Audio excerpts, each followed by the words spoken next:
चलिए, आज के वीडियो में प्रतिशत वृद्धि तथा कमी पर आधारित टॉपिक पूरा हमारा कंप्लीट हो जाएगा। पिछले वीडियो में हमने 2 स्टार के सवाल देखे, आज लास्ट टॉपिक होगा इसका 3 स्टार वाला। 3 स्टार के सवाल में टॉपिक का नाम है ये प्रतिशत वृद्धि तथा कमी पर आधारित। 3 स्टार में सवाल देखो कैसे बनेगा। यदि किसी व्यक्ति के वेतन में इतने % की वृद्धि कर दी जाए, यदि किसी व्यक्ति के वेतन में इतने % की कमी कर दी जाए तो व्यक्ति का वेतन इतना हो जाता है या जो राशि दे दी जाए उतना हो जाता है। तो बताइए व्यक्ति का मूल वेतन क्या था, प्रारंभिक वेतन क्या था। किताब वाले 2 तरह की भाषा शैली प्रयोग करते हैं, कभी कभी पूछ लेते हैं प्रारंभिक वेतन क्या था या मूल वेतन क्या था। तो ये ज्ञात करना हम सीखेंगे। देखो कैसे जैसे सवाल कह दिया जाए। सवाल 2 ही तरह के बनेंगे, एक वृद्धि पर और एक कमी पर। तो वृद्धि पर देखते हैं। पहले कह दिया जाए जैसे यदि किसी संख्या में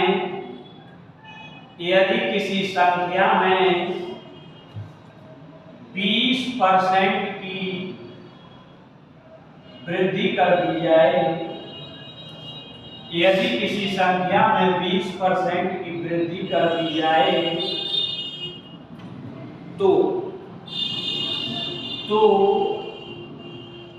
संख्या का मान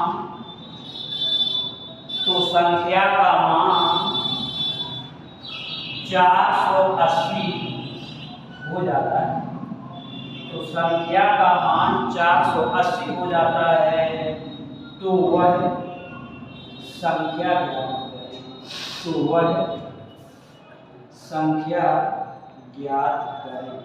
संख्या ज्ञात करें, मूल संख्या ज्ञात करें, प्रारंभिक संख्या ज्ञात करें। पहले सवाल में देखो हम लोग चर्चा कर लेते हैं। अगर देखा जाए तो x वाला पैटर्न लगा के देखते हैं। हम लोग तुरंत पढ़ते हैं, लिखेंगे माना की संख्या बराबर x। अब अकॉर्डिंग टू क्वेश्चन, प्रश्नानुसार कहा जा रहा है, बहुत पुराना पैटर्न है, देखेंगे x प्लस x का 20% वृद्धि कहा तो प्लस, कमी करेगा तो माइनस। x प्लस x का 20% की वृद्धि हो गई तो संख्या का मान 480 हो जाता है। हमने आपको बताया x प्लस x का हटेगा गुणा परसेंटेज हटेगा, हमेशा परसेंटेज 100 मिलेगा तो बराबर 480। अब इसे हम अगर सॉल्व करें तो x प्लस के 20x बटे 100 बराबर का 480। अब हम देखेंगे यहाँ एक मान लेते हैं तो 100x एकम 100x, 100 में 20x जोड़े तो 120x बटे 100 बराबर का 480। और x बराबर पक्षांतर विधि से करेंगे तो 480 गुणित का 100 बटा 120। एक बिंदी से एक बिंदी कट गई, 12 चौकों 48, 100 चौकों 400, तो x बराबर 400 आंसर। मूल संख्या हो गई 400 या प्रारंभिक संख्या पूछे तो हो गई 400। वह संख्या ज्ञात करें तो भी आंसर हो गया 400। एक बार फिर से देखते हैं। माना की संख्या बराबर x प्लस x का 20% बराबर के 480। x प्लस का हटता है तो गुणा चिन्ह लगता है, परसेंटेज हटता है तो हमेशा बटे में 100 आता है, बराबर का 480। x प्लस 20x बटे 100 बराबर के 480। तो 120x बटा 100 बराबर के 480। तो x बराबर 480 गुणे 100 बटे 120। पक्षांतर विधि से काटाकाटी किया तो आंसर आया 400। अब इस सवाल को हम आपको देखो 2 लाइनों में करना सिखाते हैं। 2 लाइनों में अपने सवाल को कैसे सॉल्व कर देना है। ऐसे सवालों को हल करने के लिए हम हमेशा किसी भी संख्या को जो ज्ञात करनी है या किसी व्यक्ति का वेतन जो ज्ञात करना है, मूल संख्या या मूल वेतन या प्रारंभिक वेतन या प्रारंभिक संख्या, तो हम उसे मन ही मन में 100 मान लेंगे, मन ही मन में 100% मान लेंगे। और परसेंटेज में 100 एक ऐसी राशि होती है जिस पर हम सीधा बढ़ सकते हैं वृद्धि पर, और कमी का है तो सीधा 100 से घट सकते हैं। जैसे अगर कोई कह दे कि 20% की वृद्धि हो गई तो 120, अगर 10% की वृद्धि हो गई तो 110, अगर 20% की कमी हो गई तो 80, अगर 10% की कमी हो गई तो 90। तो इसी बात को ध्यान में रखते हुए हम यहाँ पर मन ही मन में संख्या को मान लिए कि संख्या 100 है, लेकिन अभी लिखेंगे नहीं। लिखेंगे तो वो जो क्वेश्चन ने कहा है, संख्या में 20% की वृद्धि कर दी गई तो 100 में हम मन ही मन में 20 बढ़ गए तो 120%, यही 120% बराबर के 480। और मन ही मन में संख्या को हम 100 माने हैं, तो संख्या ज्ञात करने के लिए हमेशा ऑलवेज हम 100 की तरफ लौटेंगे। तो 480 गुणे का 100 और बटे 120, एक बिंदी से एक बिंदी कट गया, 12 चौको 48, 100 चौको 400, और ये देखो हमारा 2 लाइनों में आंसर तैयार हो गया। फिर से एक बार रिपीट करते हैं, किसी भी संख्या को या मूल वेतन को मन ही मन में हम 100 मानेंगे, और 100 मान करके अगर क्वेश्चन में वृद्धि कह दी जाए तो हम उस पर बढ़ जाएंगे, और कमी कह दी जाए तो घट जाएंगे। अगर 20% की मन ही मन में वृद्धि कहा तो 120, 10 की कहा तो 110, 30 की कहा तो 130, और अगर कमी कहा तो 90, 10% कमी तो 90, 20% कमी तो 80, 25% कमी तो 75, वही मान एक दूसरे के बराबर होगा। और ये बात हमेशा याद रखना, किताबें नहीं बोला करती, हम हमेशा मूल वेतन या मूल संख्या या प्रारंभिक संख्या ज्ञात करने के लिए 100 पर लौटेंगे, और जहां लौटते हैं वो राशि गुणा में, और जहां जिसके बराबर में वो बटे में काटा पैड़ी करेंगे, हमारा आंसर होगा। ढेर सवाल, सारे सवाल आप किताबों से लगाते रहिए, प्रैक्टिस जितना करेंगे उतना आपके लिए अच्छा होगा। हम एक सवाल और दिखाते हैं आपको।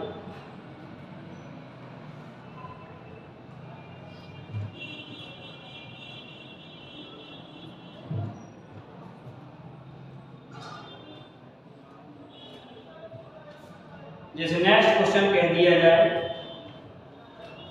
यदि किसी व्यक्ति के वेतन में, यदि किसी व्यक्ति के वेतन में, यदि किसी व्यक्ति के वेतन में 25% की वृद्धि कर दी जाए, यदि किसी व्यक्ति के वेतन में 25% की वृद्धि कर दी जाए, तो व्यक्ति का वेतन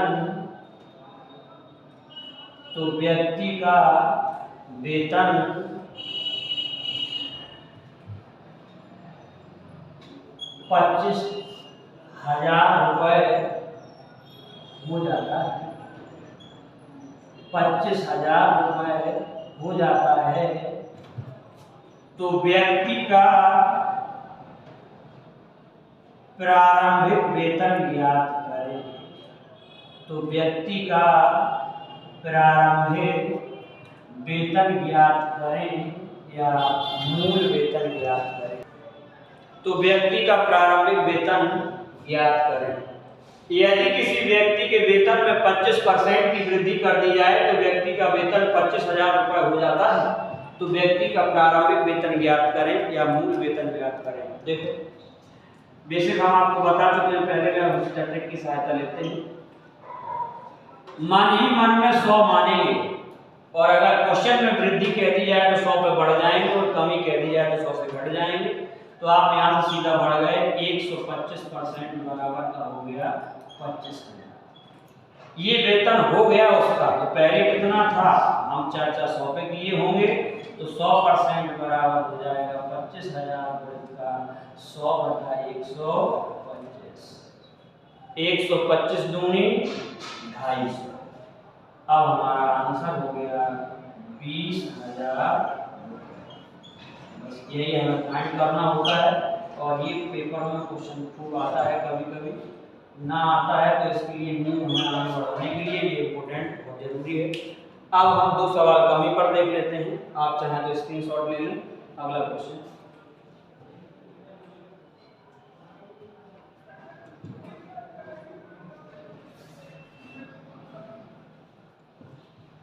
अगला क्वेश्चन हम आपको कमी में बताते हैं। कमी में देखो 2 लाइन में सवाल लगाना होता है। जैसे कह दिया जाए,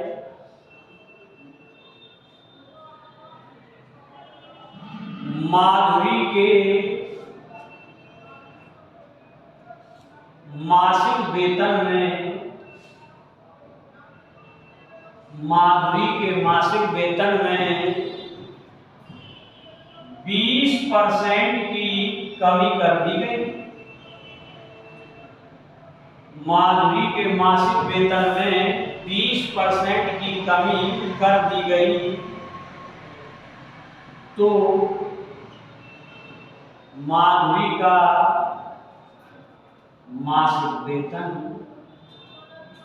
तो माधुरी का मासिक वेतन 24,000 रुपये हो गया। तो माधुरी का मासिक मूल वेतन क्या था? मान लो जब प्रारंभ में हम लोग आए थे यहाँ पर वर्क करने माधुरी नाम की लड़की, तब उसका वेतन क्या था? माधुरी के मासिक वेतन में 20% की कमी कर दी गई, तो माधुरी का मासिक वेतन 24,000 रुपये हो गया। तो माधुरी का मासिक मूल वेतन क्या था?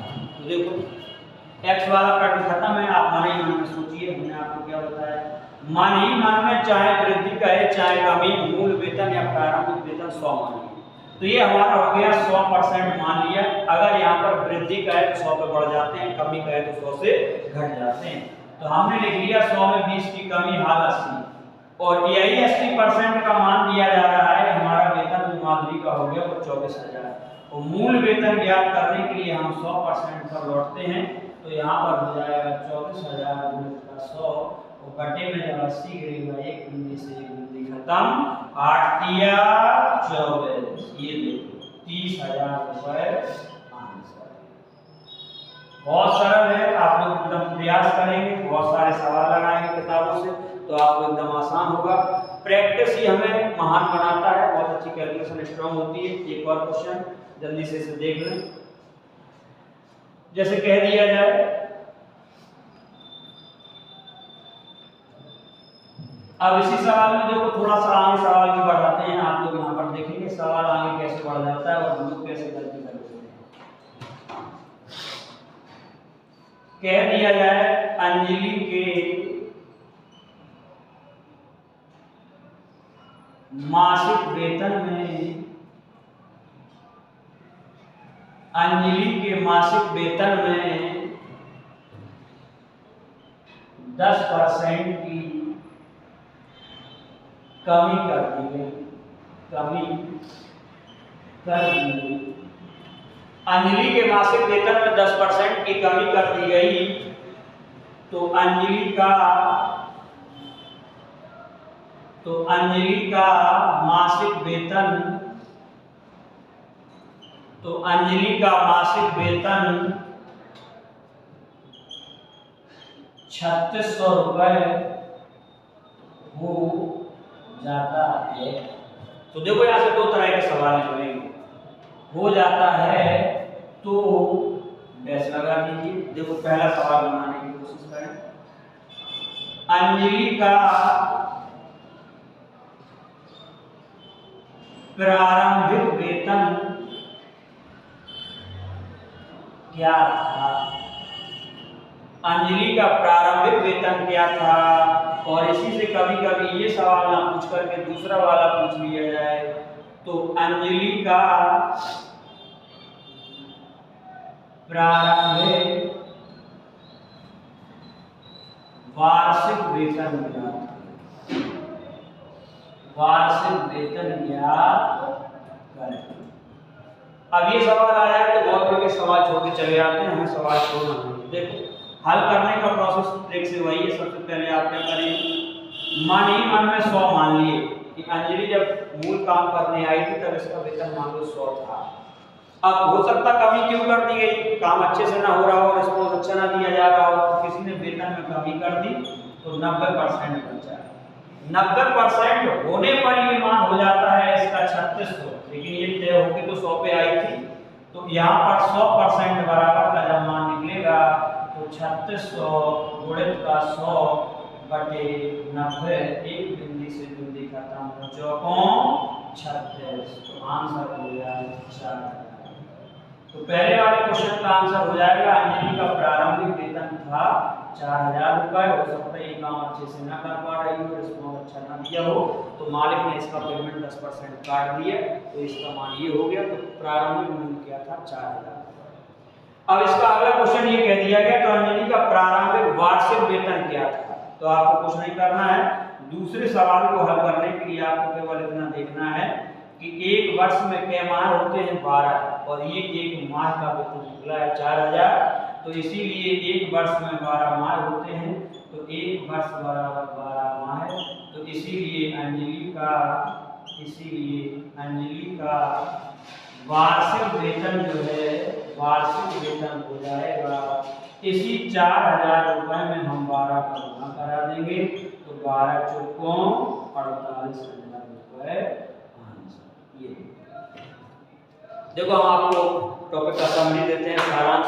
आशा करेंगे आपको क्लास समझ में आएगा और आप ढेर सारे सवालों को जरूर लगाइएगा।